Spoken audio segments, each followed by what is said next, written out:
오늘 함께 묵상할 하나님 말씀 빌립보서 2장 25절에서 30절입니다. 우리 한 절씩 교독하겠습니다. 빌립보서 2장 25절부터 30절 말씀입니다. 그러나 에바브로디도를 너희에게 보내는 것이 필요한 줄로 생각하노니 그는 나의 형제와 함께 수고하고 함께 군사된 자요 너희 사자로 내가 쓸 것을 돕는 자라.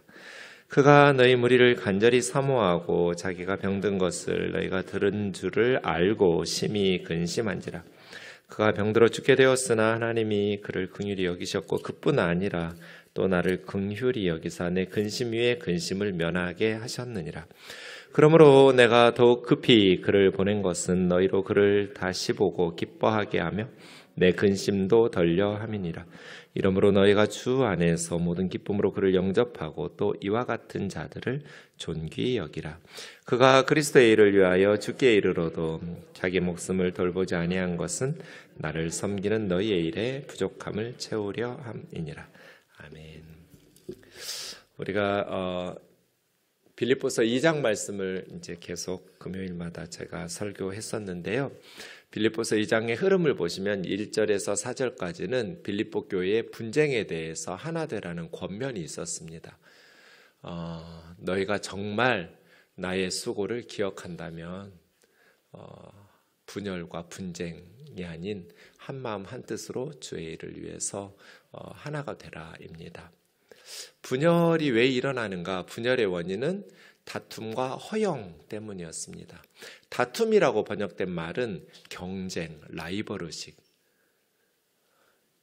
그냥 각자 하나님 주신 사명을 감당하면 되는데 자꾸 옆에 사람하고 비교하고 경쟁하려고 하는 마음이 미성숙한 거죠.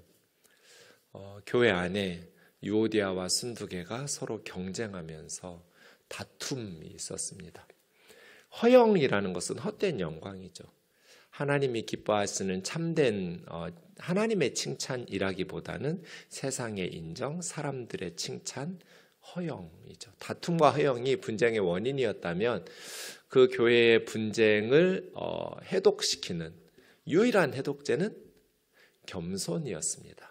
오직 겸손한 마음으로 다툼과 허영 때문에 분열과 분쟁이 빌립보 교회에 있었고 그것을 해독하는 유일한 해독제는 겸손이거든요. 겸손이라는 것은 하나님 앞에서 자신을 낮추는 것이기도 하지만 사람들 앞에서 자신을 낮추는 것이기도 하죠. 그래서 나보다 다른 사람을 더 낮게, 더 귀하게 여기고 또 자기 일을 돌볼 뿐더러 다른 사람의 입장도 생각해보고 다른 사람의 일들을 돌보는 겸손이죠. 그리고 5절에서부터 11절까지는 최고의 모범, 겸손의 최고의 모델 그리스도 예수를 이렇게 제시하고 있습니다. 너희 안에 이 마음을 품으라 곧 그리스도 예수의 마음이니. 그리고 그리스도 예수의 마음을 품은 사람 세 사람이 이어집니다. 바울, 디모데, 오늘 우리가 살펴볼 에바브로디도. 이게 빌립보서 2장의 내용입니다. 네. 오늘 제 아내가 놀라운 제안을 내가 우면도교회 성도로서 제안 하나 해도 되냐고 담임 목사한테 그래서 하지 말라고 그랬거든요. 근데 그냥 해보라고 당신 생각해보라고 일단 해보라고 그랬더니 빌립보서를 50독 해서 그게 뼛속까지 들어갈까? 우리 교우들에게 500독, 1000독은 해야 되지 않을까? 이런 얘기를 하는 거예요. 그래서 말씀이 그냥 우리 뼛속에 새겨지도록 암기할 정도로 많이 반복해서 읽고 또 그런 분위기로 만들어갔으면 좋겠다 이런 제안을 하더라고요. 여러분 제가 빌립보서 2장 이야기를 쭉 했는데 50독으로는 이렇게 잘 흐름을 따라오지 못하신다면 500독, 1000독을 해야 하지 않을까 이런 생각이 듭니다. 우리가 품어야 될 그리스도 예수의 마음이 무엇일까요? 성경은 정확하게 아는 것이 중요합니다. 너희 안에 이 마음을 품으라 곧 그리스도 예수의 마음이니. 이 말은 예수님 마음속에 있었던 예수님의 마음에 품고 있었던 예수님의 마음을 너희 마음에도 품으라 이 말이거든요.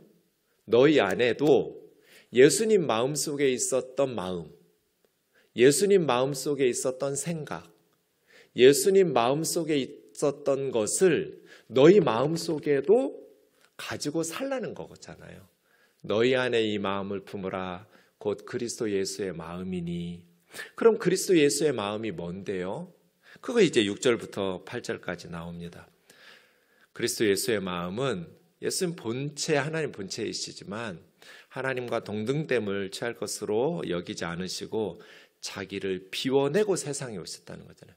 그러니까 그리스도 예수의 마음은 하나님의 아들로서, 메시아로서, 하나님으로서, 창조주로서의 영광을 사람들로부터 받으려는, 이걸 이제 마가복음 10장 45절에서는 섬김을 받으려는 것, 섬김을 받으려는 마음이 아니라 그거 다 비워낸 거죠.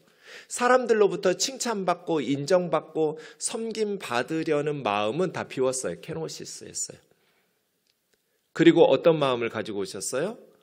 총의 형체를 가져서 사람들과 같이 되시고 하나님의 뜻에 죽기까지 복종하면서 자기를 낮추시고 또 사람의 모양으로 나타나셔서 하나님의 뜻대로 십자가에 자신의 생명을 바칠 때까지.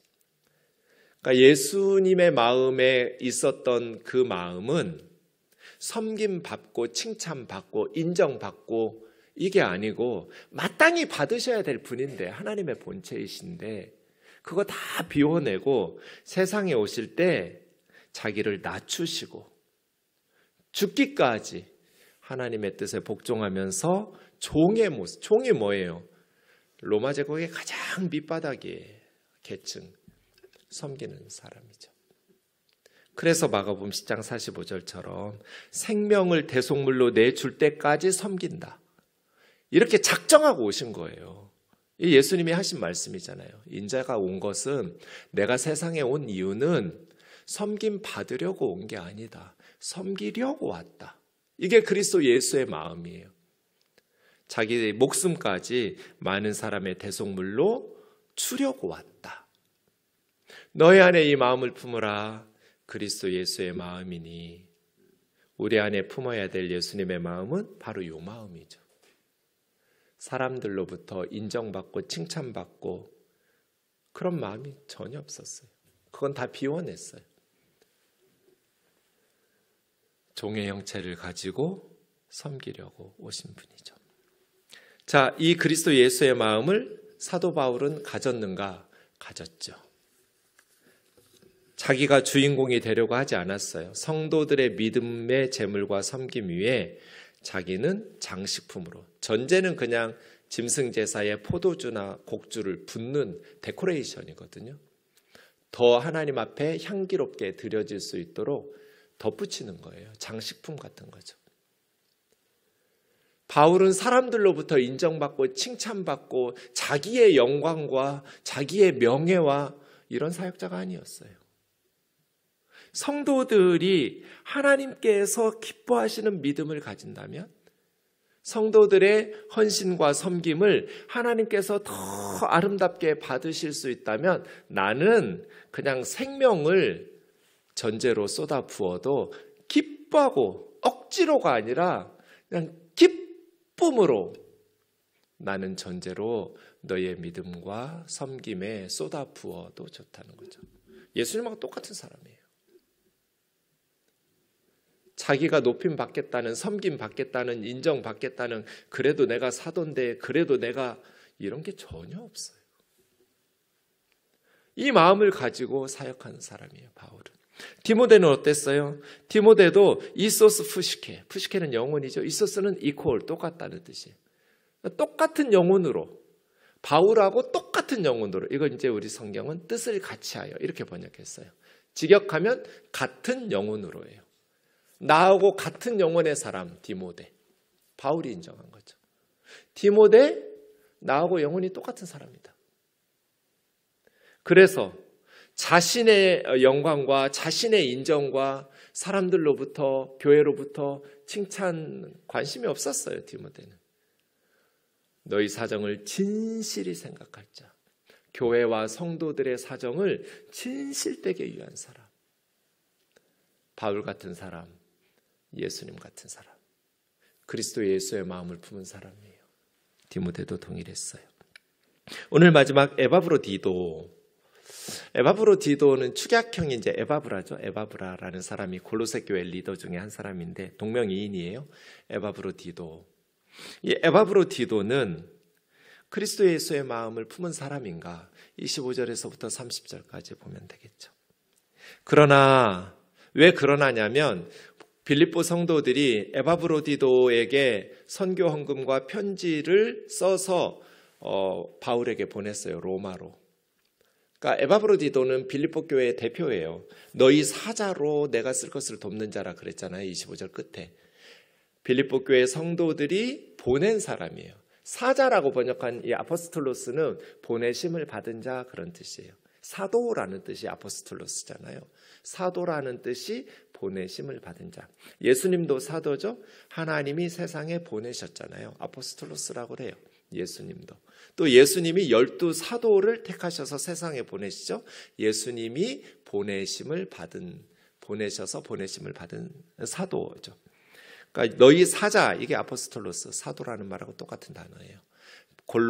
빌립보 교회 성도들이 에바브로디도를 보냈어요. 바울에게 선교 헌금이랑 여러 가지 교회 분쟁이나 질문들을 가지고 그 보낼 때 바울은 쇠사슬에 묶여 있으니까 바울을 데리고 올 수는 없고요.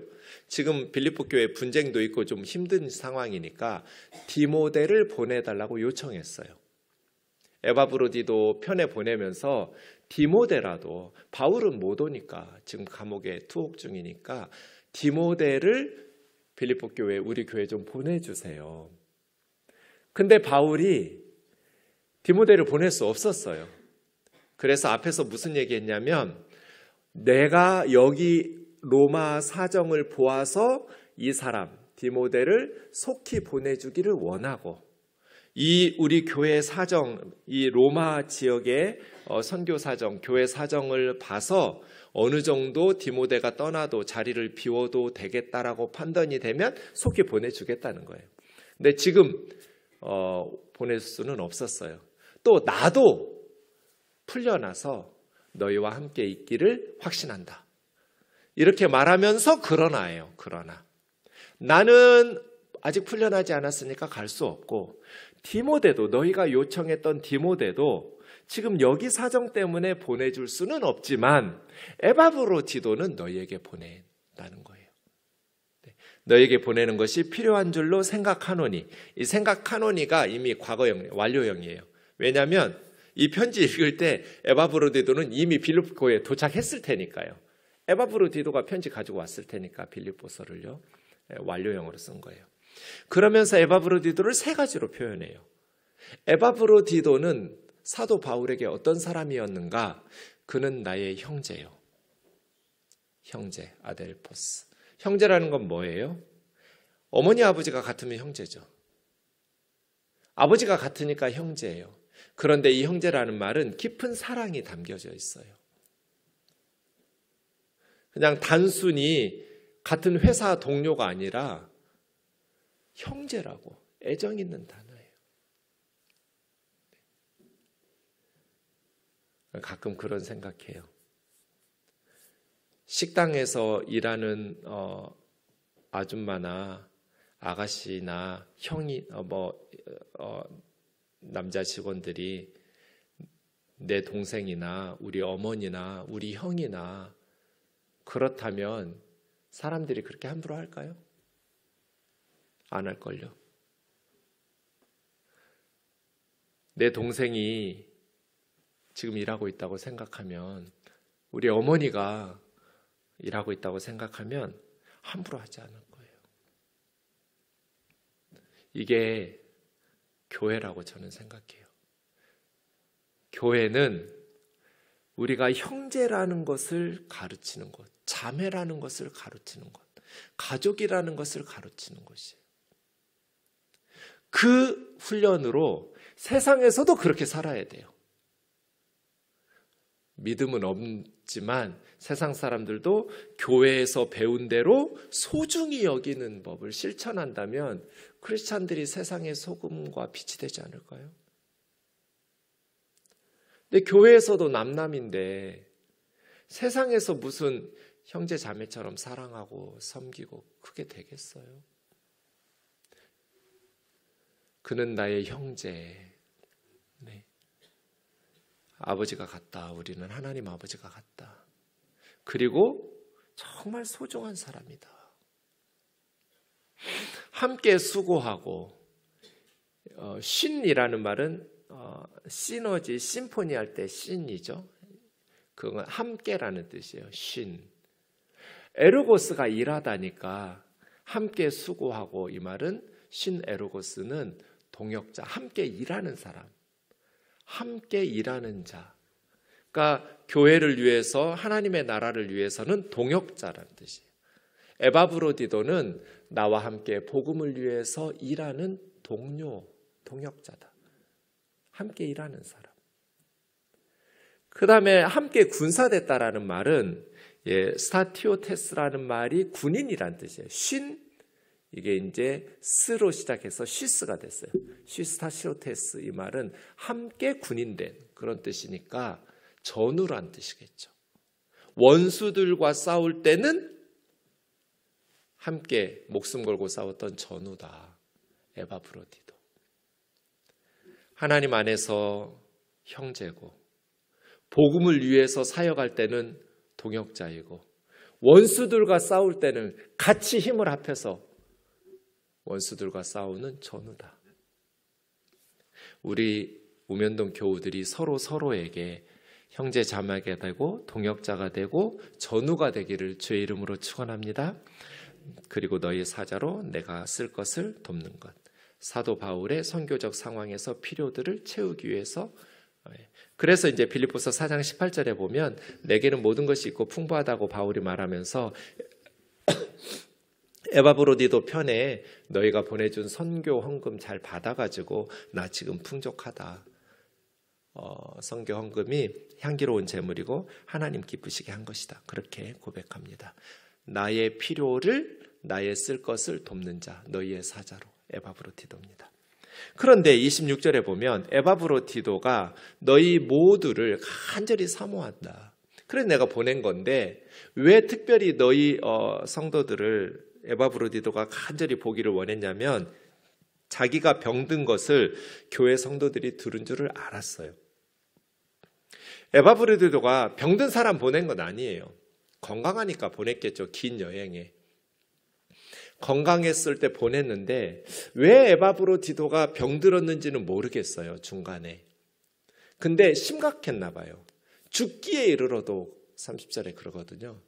그러니까 죽을 병에 걸린 거예요. 그래서 성경학자들은 추측해요. 네로 시대니까 네로 황제 박해에 무슨 문제가 있었는지, 아니면 뭐 지금으로 하면 전염병 같은 거, 열병 같은 거에 걸렸는지, 질병인지. 에바브로디도가 병든 것, 구체적인 내용은 알 수 없지만 죽을 수도 있었던 그런 병이에요. 그러면 성도들이 모르기를 원할 거잖아요. 여러분, 제가 아픈 거 잘 모르시죠? 네. 왜냐하면 전 티를 안 내니까. 성도들이 제가 아프다는 걸 아는 걸 원치 않으니까. 누구나 그러겠죠, 사역자들은. 에바브로디도는 자기가 병든 것을 교우들이 아는 걸 원치 않았어요. 걱정하니까. 뭐 교우들이 걱정한다고 낫는 것도 아니고, 물론 기도는 필요하겠지만, 네. 근데 자기가 병들어 죽게 된 것을 빌립보 성도들이 알았다라는 것을 알게 되고 심히 근심했어요. 27절에도 근심이라는 말이 2번 나오는데 원어로 보면 좀 다른, 한글로는 근심인데 좀 다른. 에바브로디도는 괴로워했어요. 자기가 병든 걸 알았다는 것, 교회 식구들이 알았다라는 것을 알고 괴로워했어요. 그가 병들어 죽게 되었으나 하나님이 그를 긍휼히 여기셨고, 네, 또 나를 긍휼히 여기셔서 지금 선교사 돕겠다고 교회에서 보낸 대표가 죽어버리면 바울이 얼마나 괴롭겠어요. 자기 돕겠다고 빌립보 대표로 오다가 병들어서 에바브로디도가 죽었다면, 만약에 바울의 마음이 얼마나 힘들었겠어요. 자기 때문에 죽은 건데 어찌 보면. 그래서 그를 불쌍히 여기실 뿐 아니라 또 나를 불쌍히 여기셔서 하나님께서 내 근심 위에 근심을 면하게 하셨느냐. 여기 근심은 고통이에요.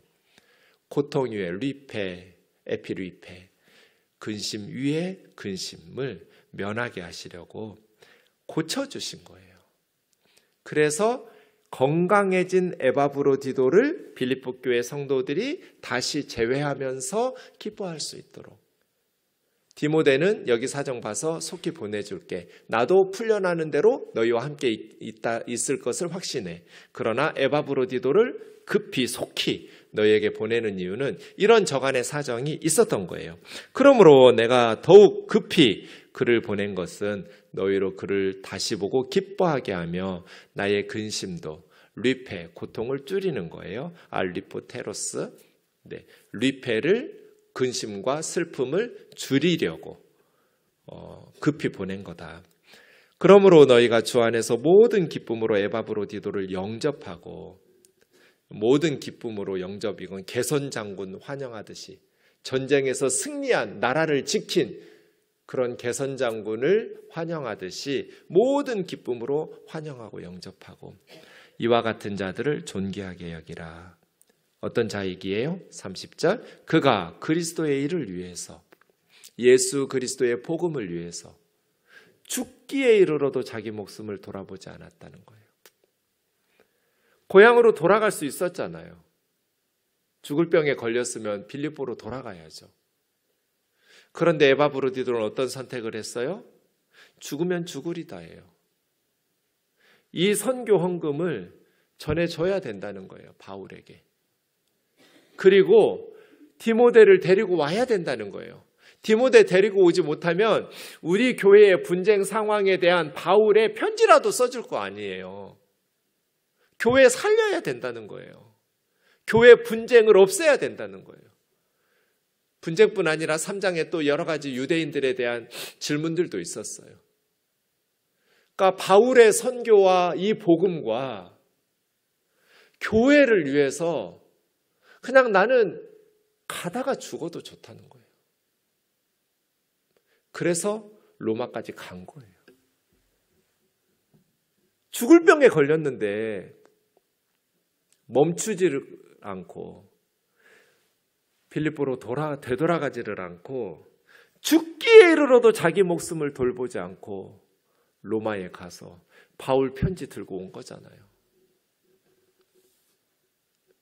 그리스도 예수의 마음을 품은 사람. 그렇잖아요?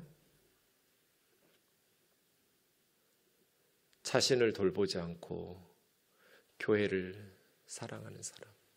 하나님의 복음을 위해서 헌신하는 사람. 나를 섬기는 너희의 일에 부족함. 이 말은 빌립보 성도들이 바울을 섬기고 싶지만 거리가 있으니까 자기들은 못해서 에바브로디도를 대표로 보낸 거잖아요. 그것을 채우려 함이라. 이 선교 헌금 전달해야 된다. 그리고 우리 교회 상황을 알려야 된다. 그래서 바울의 영적인 권면을, 권위 있는 바울의 편지를 아니면 디모데를 데리고 와야 된다. 죽기에 이르러도 자기 목숨을 돌보지 않고 그렇게 섬긴 거잖아요. 이 에바브로디도의 헌신. 교회 섬기다가 상처받았다고 삐지고 목회자들 힘들게 하고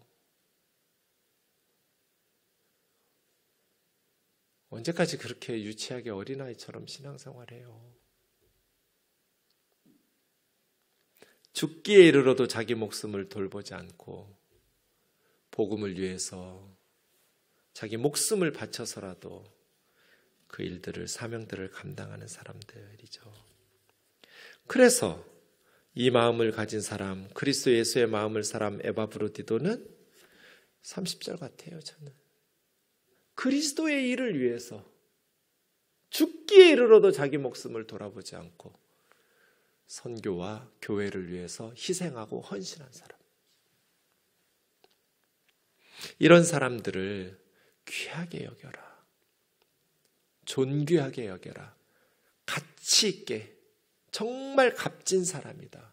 소중히 여겨라 하고 바울이 편지 써서 보낸 거죠. 오늘 새벽에 우리가 어제 큐티한 내용을 나누었는데 느헤미야 12장 43절 우리 같이 좀 읽겠습니다. 시작. 이날에 우리가 큰 제사를 드리고 심히 즐거워하였으니 이는 하나님이 크게 즐거워하게 하셨음이라. 부녀와 어린아이도 즐거워하였으므로 예루살렘이 즐거워하는 소리가 멀리 들렸느니라. 성벽 재건하고 성벽 봉헌식 할 때 하나님께서 43절 한 절에 즐거움이라는 단어가 명사와 동사 형태로 5번이나 나와요. 우리 한글 성경은 4번 나와요. 근데 하나님이 크게 즐거워하게 하셨다 이렇게 번역하는데 원문에 보면 명사와 동사를 같이 쓰셨어요. 하나님께서 큰 즐거움으로 즐거워하게 하셨다 이렇게 번역해야 돼요. 직역하면. 그래서 제가 뭐라고 새벽에 설교했냐면 하나님의 일에 헌신하는 사람들에게 주시는 기쁨이라고. 일하는 사람들만 누리는 기쁨. 성벽 공사에 동참했던 사람들만 누릴 수 있는 기쁨. 하나님께서 큰 즐거움으로 즐거워하게 하셨잖아요. 하나님의 일에 에바브로디도처럼 디모데처럼 바울처럼 하나님의 일에 헌신한 사람들에게 하나님이 주시는 하늘의 기쁨. 세상이 줄 수 없는 기쁨. 새해에 우리가 여러 가지 사역들을 또 헌신하면서 맡을 텐데 부담스럽죠. 나도 그냥 교회 조금 여유 있게 편하게 신앙생활 하고 싶은 마음이 있겠죠. 교회에서 월급 받는 목회자도 아닌데. 하지만 하나님의 일에 헌신하는 사람들에게 주시는 기쁨이 따로 있어요. 하나님의 일에 동참한 사람들만 누릴 수 있는 하늘의 기쁨 말이에요. 말씀 맺겠습니다. 루비 레이처엘 캔드릭 선교사 25살에 죽었어요. 1883년에 태어나서 1908년에 8월 15일에 죽었어요. 맹장 수술 받고 죽었어요. 25살. 근데 양화진에 우리 선교사님 묘비에 보면 여기 써있는 글자 그대로예요. 내게 1000개의 생명이 있다면 한국에 다 줄 거라고. 죽기에 이르러도 자기 생명을 돌보지 않은 에바브로디도 같은 사람이잖아요. 그리스도의 일을 위해서, 교회를 위해서, 죽어가는 영혼들을 위해서 내 생명을 다 바치고 기꺼이 자기 목숨을 돌보지 않고 그리스도의 일을 위해서 섬기고 헌신하는 우리 우면동 식구들 되기를 주의 이름으로 축원합니다.